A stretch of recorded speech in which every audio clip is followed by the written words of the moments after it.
আসসালামু আলাইকুম। লার্নফ্লুয়েন্সি চ্যানেলের পক্ষ থেকে ক্লাস 8 এর শিক্ষার্থীদেরকে স্বাগতম জানাচ্ছি আজকের এই টিউটোরিয়ালে। আজকে আমরা আলোচনা করব তোমাদের বাংলাদেশ ও বিশ্ব পরিচয় অর্থাৎ সমাজ বইটি থেকে দ্বিতীয় অধ্যায় ঔপনিবেশিক যুগের প্রত্নতাত্ত্বিক ঐতিহ্য।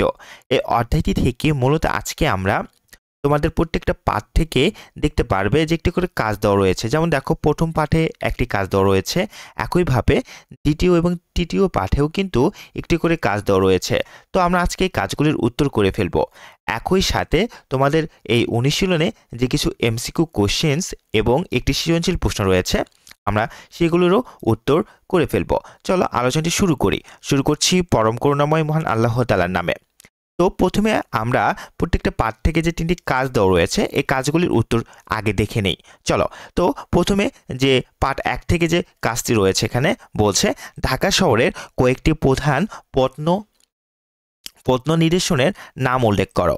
উত্তরটি দেখো, ঢাকা শহরের কয়েকটি প্রধান প্রত্ন নিদর্শন হলো 1. লালবাগ কেল্লা, যা মোগল আমলের একটি ঐতিহাসিক দুর্গ, যা 1700 শতকে নির্মিত হয়েছিল। দেখো, আমরা এখানে শুধু নামই না, একটু করে তথ্যও কিন্তু পাশাপাশি দিয়েছি, যাতে প্রশ্নের উত্তরটি খুব গোছানো এবং সুন্দর হয়। তোমরা চাইলে শুধু এই তোমার প্রত্ন নিদর্শনের নামগুলি শুধু উল্লেখ করলেও হবে কিন্তু। এরপর 2 নম্বরে দেখো, আহসান মঞ্জিল, নবাবদের প্রাসাদ, যা এখন একটি জাদুঘর হিসেবে ব্যবহৃত হচ্ছে।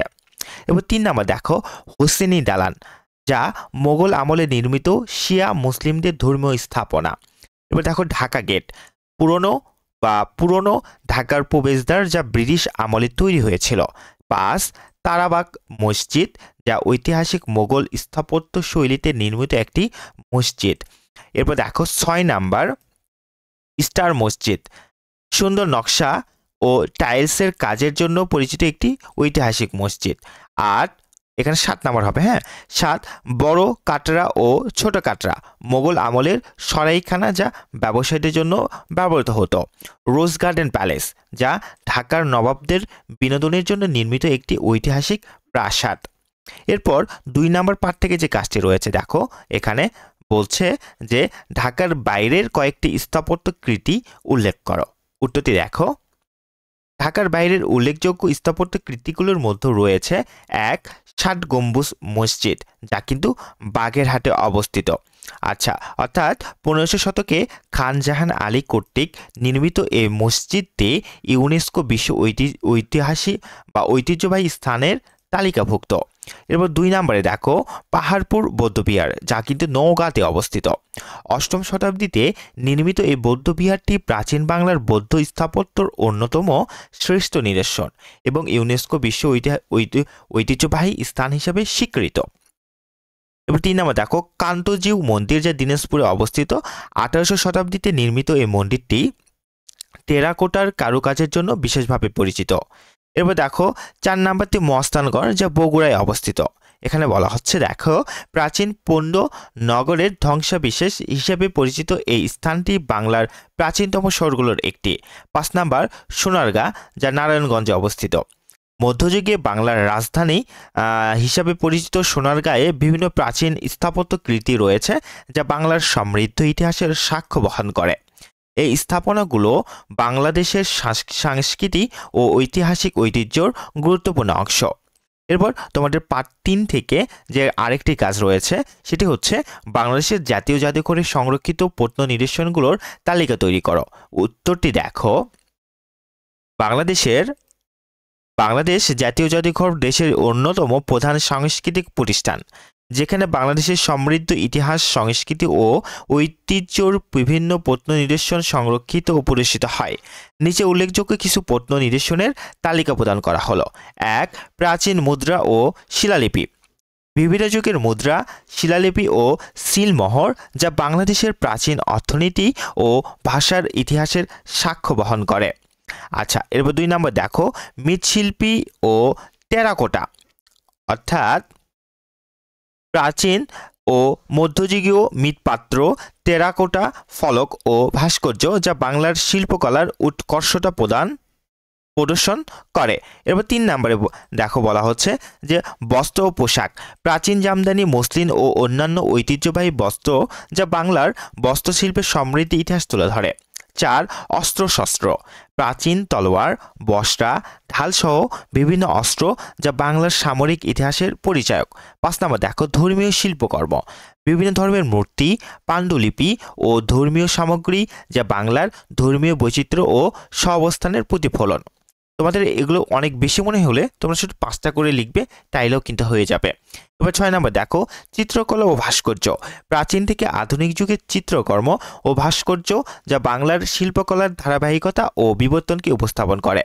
এবার 7 নম্বর দেখো জাতীয় নেতাদের স্মৃতিচিহ্ন, বাংলাদেশের স্বাধীন সংগ্রাম ও জাতীয় নেতাদের ব্যবহৃত বিভিন্ন সামগ্রী ও স্মৃতিচিহ্ন যা দেশের মুক্তিযুদ্ধের ইতিহাসকে ধারণ করে।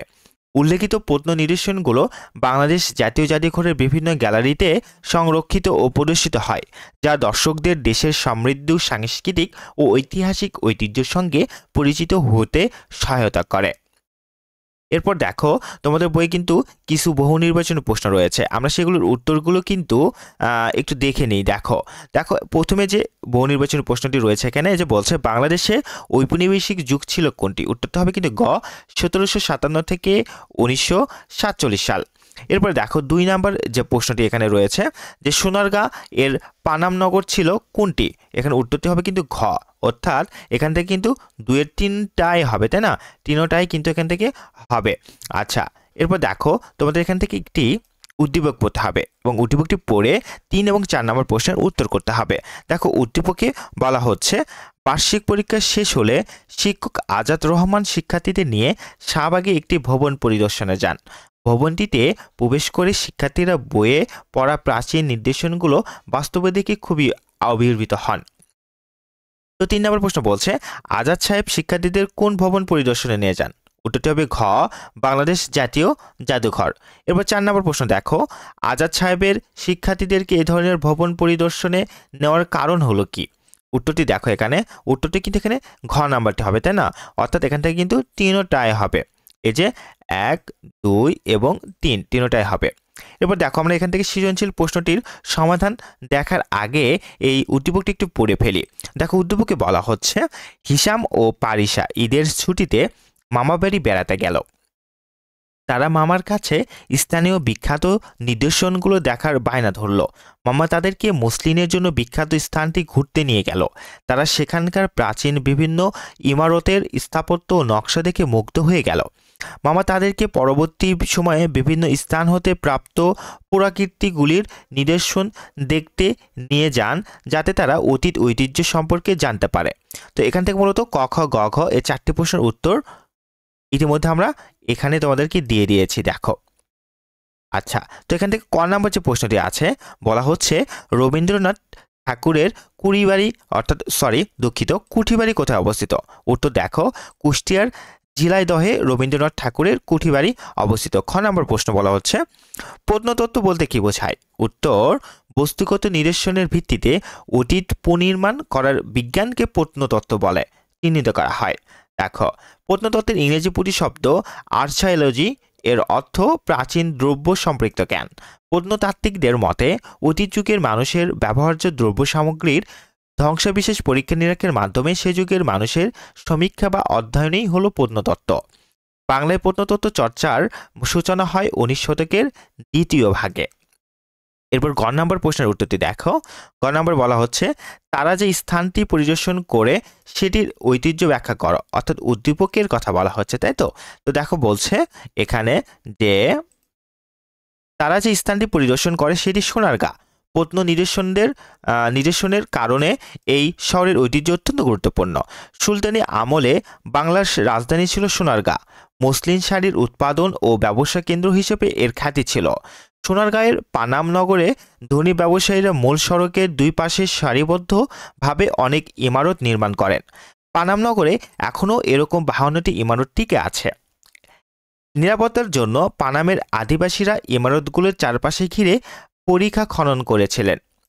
ব্রিটিশ আমলে নির্মিত ব্রিটিশ আমলে নির্মিত এই ভবনগুলোতে ইউরোপীয় স্থাপত্য রীতি অনুসরণ করা হয়, তবে এদের নির্মাণ কলায় মোগল স্থাপত্যেরও প্রভাব রয়েছে। পানামের আশেপাশে আরও কয়েকটি চমৎকার ইমারত এখনও টিকে আছে। এগুলো তৈরি করেছিলেন স্থানীয় জমিদার ও ব্যবসায়ীরা। এগুলোর মধ্যে সর্দার বাড়ি, আনন্দমোহন পোদ্দারের বাড়ি ও হাসিময় সেনের বাড়ি উল্লেখযোগ্য।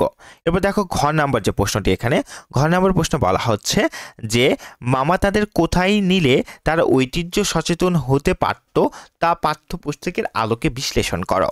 উত্তর, অর্ণব ও অর্পার মামা তাদেরকে জাদুঘরে নিয়ে গেলে তারা সেখানে সংরক্ষিত প্রত্নসম্পদ দেখে ঐতিহ্য সচেতন হতে পারবে। বাংলাদেশের পুরাকীর্তিগুলো থেকে পাওয়া অনেক প্রত্ন নিদর্শন জাদুঘরে সংরক্ষণ ও প্রদর্শন করা হয়।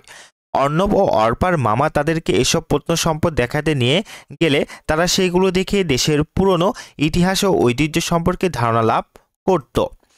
ঢাকায় জাতীয় জাদুঘর ছাড়াও দেশের বিভিন্ন জাদুঘরেও রয়েছে প্রচুর প্রত্নসম্পদ। জাতীয় জাদুঘরের গ্যালারিতে প্রত্ন নিদর্শনের সঙ্গে প্রদর্শন করা হয়েছে বাংলার নবাব, জমিদার ও ইংরেজ শাসনামলের বেশ কিছু প্রত্নসম্পদ। কোনো আঞ্চলিক জাদুঘর ও সংগ্রহশালায় নানা প্রত্ন নিদর্শন প্রদর্শনের জন্য রাখা হয়েছে। অধিকাংশ সংগ্রহশালায় জমিদারদের পুরনো প্রাসাদে অবস্থিত। জমিদারদের ব্যবহার করা নানা দ্রব্য এবং তাদের সংগ্রহ করা প্রত্নসম্পদ সেখানে প্রদর্শন করা হয়। উল্লেখিত জাদুঘর ও সংগ্রহশালাগুলোতে অর্ণব ও অর্পার মামা তাদেরকে নিয়ে গেলে সেখানে সংরক্ষিত প্রত্নসম্পদ দেখে তারা ঐতিহ্য সচেতন হতে পারবে। তো এই ছিল মূলত তোমাদের জন্য আজকের এই আলোচনাটি। ভিডিওটি ভালো লেগে থাকলে লাইক দিবে এবং অবশ্যই লার্নফ্লুয়েন্সি চ্যানেলটিকে সাবস্ক্রাইব করবে। আমরা এর পরের ক্লাসে এর পরের অধ্যায় নিয়ে কাজ এবং অনুশীলনের সমাধানটি লার্নফ্লুয়েন্সি চ্যানেলে দিয়ে দেব। ভালো থেকো, সুস্থ থেকো। আসসালামু আলাইকুম।